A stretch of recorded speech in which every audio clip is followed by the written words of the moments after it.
Oh, the webinar's starting. Rather watch Netflix.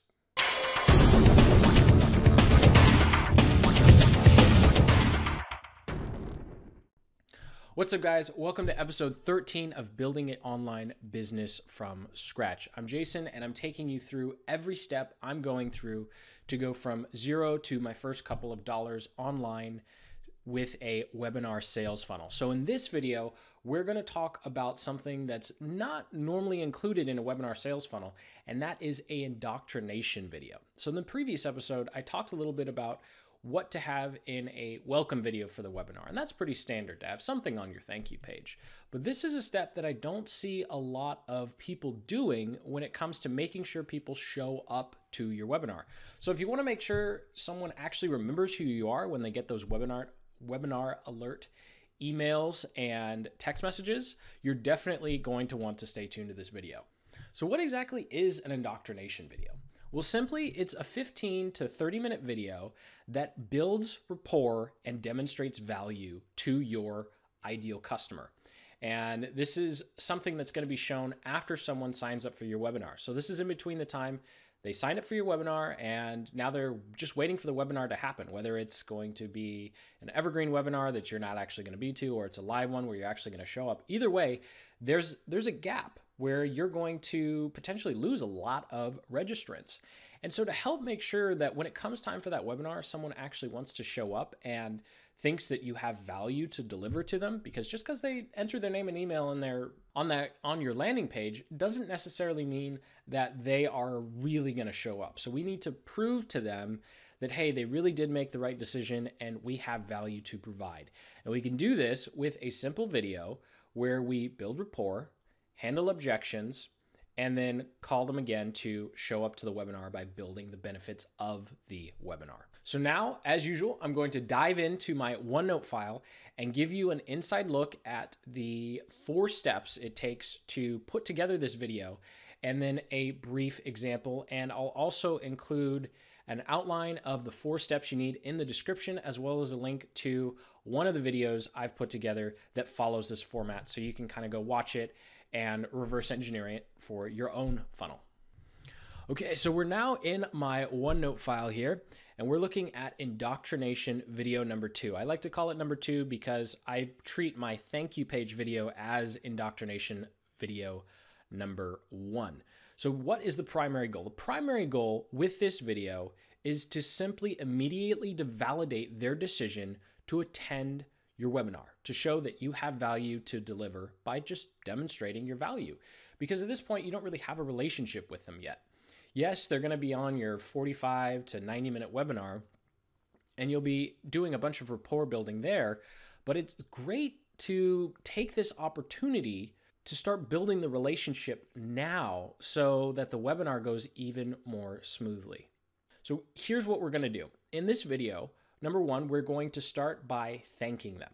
And this is only going to be 15 to 30 minutes. It doesn't have to be super long. It can just be a video like this, talking into a webcam, or it could be, a slideshow presentation. I personally like the slideshow presentations because it allows me to make sure that everything's nice and polished and I say everything I need to say there. So we start with that thank you. And that thank you is simply saying, hey, thanks for signing up for the webinar, and I'm excited to be teaching you all this stuff. And then you immediately transfer into objections. And objections are some of the reasons that you identify they might, A, not want your product, or B, be apprehensive about coming to the webinar at all. So chances are you're going to be teaching them something new and exciting on the webinar that they haven't done before. Now, even if your idea or your presentation that you have for them is super simple, there's always going to be those mean little voices in the back of your prospect's head saying, you can't do this, or this isn't going to work for me. So what you want to do is brainstorm a list of those types of what would that little voice be saying to them. So you want to handle that up front, even before they show up to the webinar. So you're going to make a list, and you'll choose 2 to 3 that you think are really, really kind of the top 3 things that most of your attendees will be thinking in the back of their head.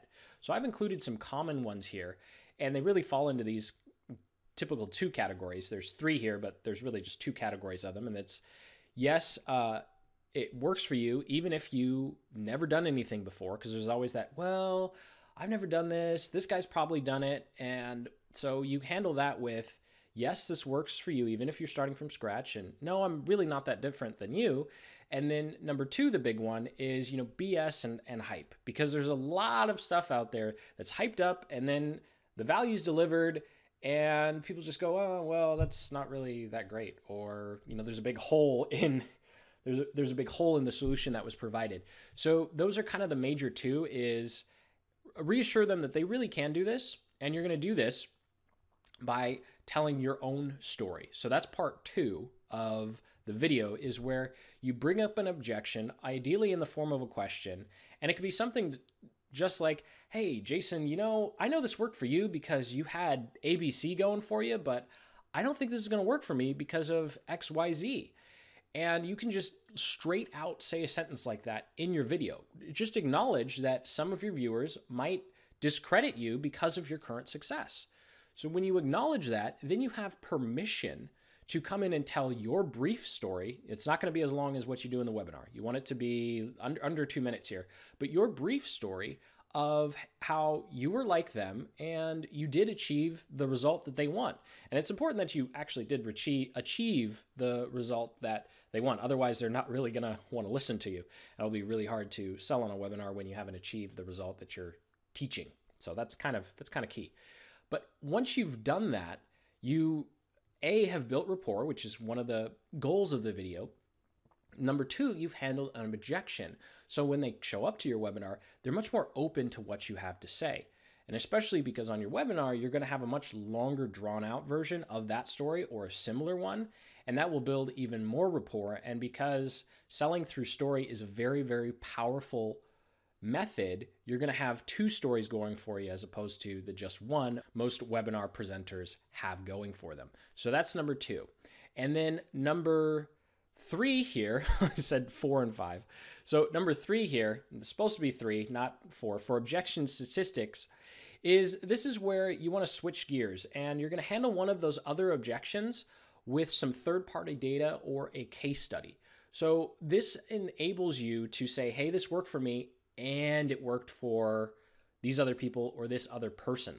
And so it's really powerful when you can say this worked for me and it worked for other people, because then it also handles that subconscious objection that they have in the back of their mind, like, okay, well, this was special for you. You might have been in my unique situation, but there's always going to be that lingering doubt in the back of their head. But as soon as you have some sort of statistic or a case study of another person who's been successful, that little voice that says it's just you completely goes away. So very, very cool when you're able to do that.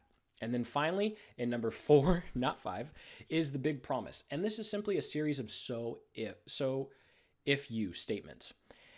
And all of this is doing is building the benefits of the webinar. So once you've done that case study, hopefully you've wowed them with the case study or the statistic that you've provided, and you immediately transfer into, so if you want to build your business, if you want to kick butt with webinars, if you want to, break free of 9 to 5, if you want to go on more dates, if you want to lose 5 pounds in the next 30 days, whatever it is, you'll have 4 to 5 of those types of sentences, and those will just be identifying the results that your attendees want and identifying the type of attendees you have.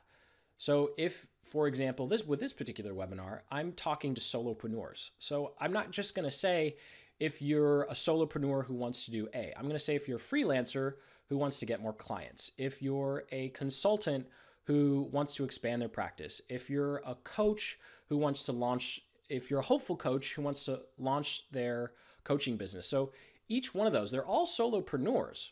But what I'm doing is I'm breaking it down to be more specific on who exactly they are. So not only have I identified 3 different people and I'm calling directly to them while they're watching this, they're going to feel like, hey, this really is for me because I identify as a coach, a consultant, or a freelancer. And then I've also included, because they're all solopreneurs, they all have very similar problems. They're a little different, but they're similar at the end of the day. And I addressed a different issue with each one of them. So the coach might already have a practice, but they're thinking about getting clients. So they'll actually connect when you say the freelancer. When I said freelancer and then, get more clients, getting more clients applies to those other two people. Even though I'm not explicitly saying coaches get more clients, freelancers get more clients, consultants get more clients. So hopefully that makes sense in how to do those so if statements. So number one, you're talking about results they want to achieve.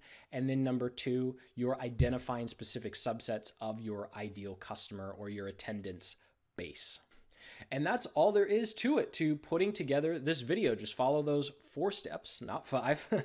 Little typo there. So start with the thank you, the objection story, the objection statistics, and then the big promise. And you have a powerful indoctrination video that builds rapport, handles objections, and delivers a tremendous amount of value to your registrants before they've even shown up to the webinar.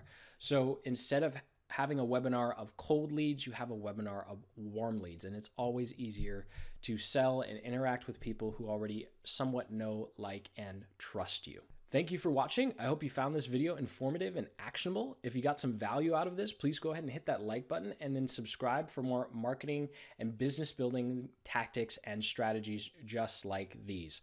I'm going from A to Z on how to build a fully functional and hopefully profitable online consulting practice. So I hope you subscribe, join me in my journey, learn from the successes and my mistakes, and I'll see you in the next episode. Build the business you love. Take care.